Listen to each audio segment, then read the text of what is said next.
au départ de l'arrivée des forces de l'East African Community, on a joué, je crois, raisonnablement. On peut dire qu'on a joui d'une saison assez longue de cessez-le-feu. Et je crois que je puis aussi me permettre de dire aujourd'hui, puisque ce n'est plus un secret, c'est que le cessez-le-feu a cessé en fait à partir du moment que les troupes burundaises ont permis en fait au FARDC, au FDLR, au Mai Mai de reprendre les hostilités. Et donc les premiers tirs, dont d'ailleurs et les troupes ougandaises et les troupes kenyanes ont subi les effets, puisqu'ils ont perdu quelques effectifs tirés par les FARDC.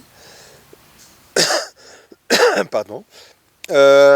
Voilà, ça s'est terminé comme ça, mais je dirais que la tension avait reprise, surtout qu'après ça, Tshisekedi, le président Tshisekedi avait dit qu'il ne voulait pas les troupes de l'East African Community après le 8 décembre.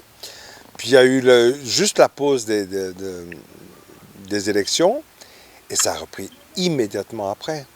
Alors, depuis que les Sud-Africains sont arrivés, et les Tanzaniens maintenant, ça n'a fait que s'amplifier. D'ailleurs, une des grosses batailles qui s'est passée, c'était avant-hier sur la colline qui s'appelle Mure Mure, ce qui démontre que maintenant les M23 est plutôt se sent plus ou moins libre, à mon avis, de pouvoir. Ils ne sont plus tenus au cessez-le-feu, quoi.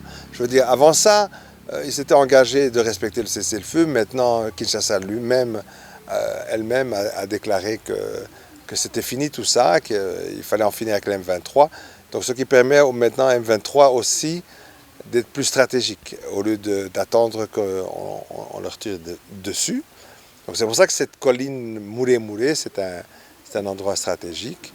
Et voilà, on voit maintenant que autant la coalition de Kinshasa et FARDC, mercenaires, Mai Mai, forces burundaises et maintenant avec aussi des forces de la SADC, autant ils tirent, mais ils ne bougent toujours pas sur le terrain. Donc l'initiative pour l'instant, c'est plutôt M23. Ok, est-ce que les Sud-Africains, les Tanzaniens sont déjà clairement dans les combats ou pas encore? Je ne peux pas l'affirmer. Personnellement, j'en ai entendu parler, mais je n'ai pas eu de confirmation, en fait. On sait qu'ils sont là. On sait aussi que peut-être certaines personnes peuvent donner des conseils quant à l'artillerie. On sait aussi que même aujourd'hui et hier, la MONUSCO aussi donne un petit coup de main parce qu'ils ont des drones pour en fait identifier où sont les M23. Mais les troupes de terre, je préfère ne pas m'avancer à ce niveau-là jusqu'à nouvel ordre. Alors, on voit beaucoup d'images de militaires burundais tués. Pourquoi il semble que ce soit eux qui sont particulièrement victimes des combats, des troupes burundaises? Non, je crois que les gens doivent je dirais, relativiser tout ça. C'est pas en particulier. C'est le fait que ce qui est particulier, c'est qu'il y ait des troupes burundaises. Parce que d'autres informations, d'autres données que j'ai, c'est que, évidemment, les milices locales aussi, entre autres Nyatura, et oui, Nyatura, et bon, et les FARDC, quand ils osent aller sur le terrain, parce que ça aussi c'est aussi une question, une réalité, c'est que les Mai Mai et les FDLR sont plus téméraires que les FARDC. Donc, les Burundais, c'est peut-être parce que c'est l'autre composition de cette coalition qui est sur place et qui paye un tribut très lourd. Ça, c'est vrai.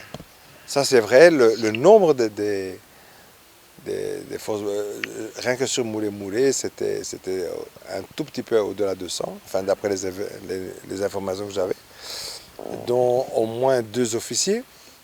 Et puis encore une embuscade qui a été tendue à un convoi qui venait de Minova vers Sake. Donc voilà.